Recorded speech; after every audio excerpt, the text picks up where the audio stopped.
Let me talk about the demographic of Loft Life, which is a really important piece of the magazine.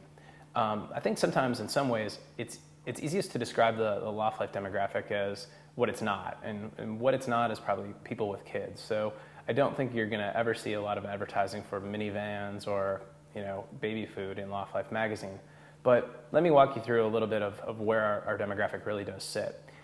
First, we start out with people that are on the younger side of our plan, which is people that are just getting out of college, people that are sort of the Loft Life wannabes, the people that maybe are even living in a loft-style apartment or are starting to live an urban lifestyle or have even been living an urban lifestyle depending on the city and where they've gone to school. They've got out, they've got a career going, and they're really aspirational readers.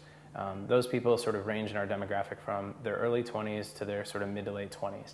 Then as most people kind of get together, couples start to happen and people get married, you start to get dual income, no children couples, and oftentimes Loft Life appeals to them because they're living in America's urban cities, and they're buying also from a strategic standpoint because typically they work downtown. So things like they're reducing their commute time and reducing their carbon footprint are important to this demographic of people.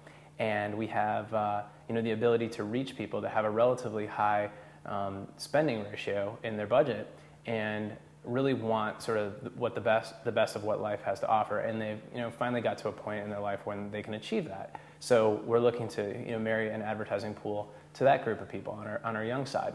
Let me skip over the other side of the gap, which is the baby boomers. The amazing thing that I see every single day is that so many people are downsizing out of their McMansions. They're starting to get into their 50s and 60s, and they're wondering why they're heating and cooling a 4-bedroom house, why they're paying for lawn and landscaping every single week when there's nobody there except for 3 or 4 weeks a year when the kids come home to visit.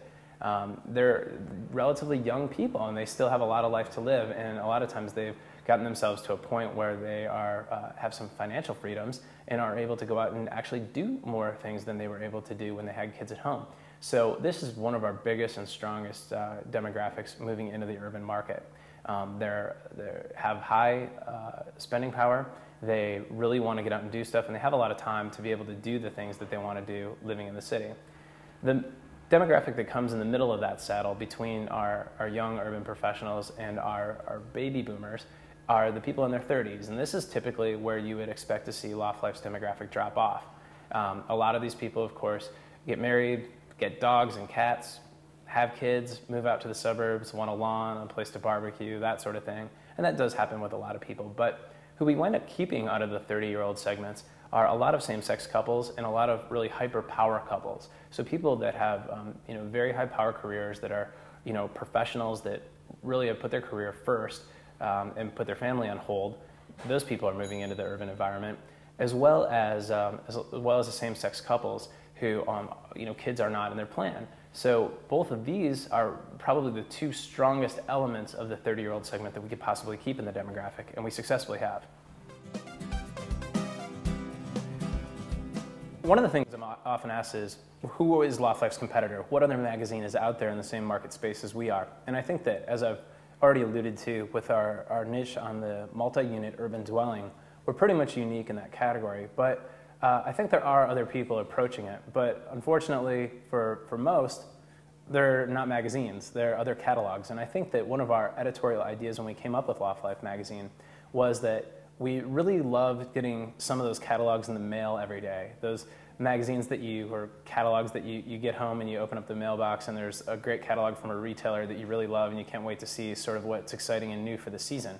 And those manufacturers are out there, and sometimes they're not is prevalent in the market space as we wanted them to be. And so what we did is we thought, wouldn't it be great if we could have a great catalog like a West Elm or a Design Within Reach or a CB2 or all those great catalogs that we love to see. And what if it could be something like that, but also with great articles and editorial content, things that would actually talk about the lifestyle surrounding the kind of people that buy those kinds of pieces of furniture and those design pieces. So I think that when people look at our circle of coverage with Loft Life magazine, they should probably look closer toward interior design catalogs and niche furniture manufacturers than they probably should be looking at another direct magazine competitor. Let me talk a little bit about the distribution points and where Loft Life can be found. We have had a tremendous amount of success and a really warm reception from distributors all over the country with Loft Life. In 2008, we decided to take our first two editions of the magazine and launch it in Atlanta. It was our opportunity to kind of carve out a sandbox in Atlanta and use Atlanta as a market that we could really explore and see what ideas we really wanted to tweak, what things we really wanted to try to achieve, and how we could do that better from issue 1 to issue 2 and then trending into issue 3. And as we look toward a broader and more national launch in other cities and concentrations in other places, we're going to take a lot of that learning that we did in that first 6 months in Atlanta and really be able to convert that into success right off the bat.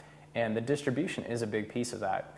I think that initially we're concentrating on a core demographic of people that were living in urban cities. And through our first 6 months of operations, we found out that there were so many more people, even suburbanites, who really were living a sort of a voyeuristic lifestyle. The people that really knew that in 3 years, 4 years, my kids are going to be gone, or I'm going to have a change of lifestyle, or I'm going to get a new job, and things are going to happen where I'm going to find myself downtown too. Or a lot of people that find themselves going downtown every single day, sitting through an hour or more's traffic every single day to get to their downtown area, who are the people that are as much a piece of Loft Life's audience as are the people that are already living that lifestyle. And that was an important place for us to reach, both from an advertiser's perspective and also a pertinent place for us to reach from a readership perspective. So you can find Loft Life through a variety of means. We certainly have a great advantage at Loft Life magazine versus if we were producing some other magazine about maybe home brewers or left-handed women golfers.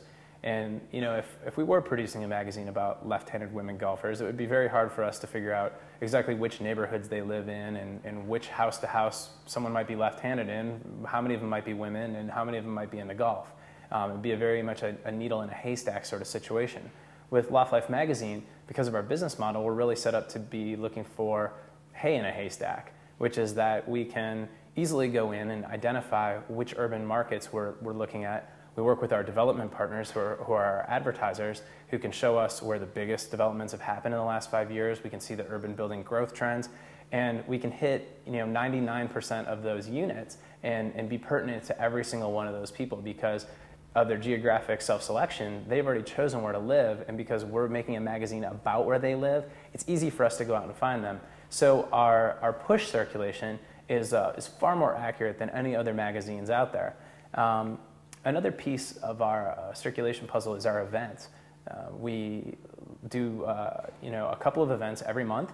We're out there trying to actively reach the community. We want to be part of design symposiums. We are traveling to trade shows. We're working with manufacturers. We're working with retailers to try to bring people into their locations, into their studios, working with artists, trying to share the message and really show people what's going on in the world of design, decor, for small spaces, as well as the things that are going on in their urban community. Obviously, we have a great number of subscribers who have really signed onto the fray.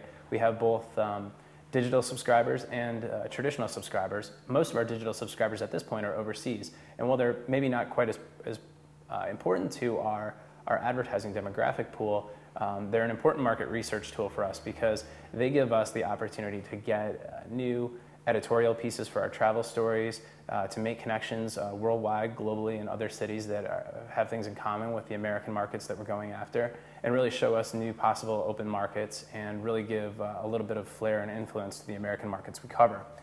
At the same time, we're able to both digitally distribute and traditionally distribute in a traditional way. That's a lot of traditional. Let's cut that part out. We talk a little bit more about traditional distribution and newsstand sales. With our traditional,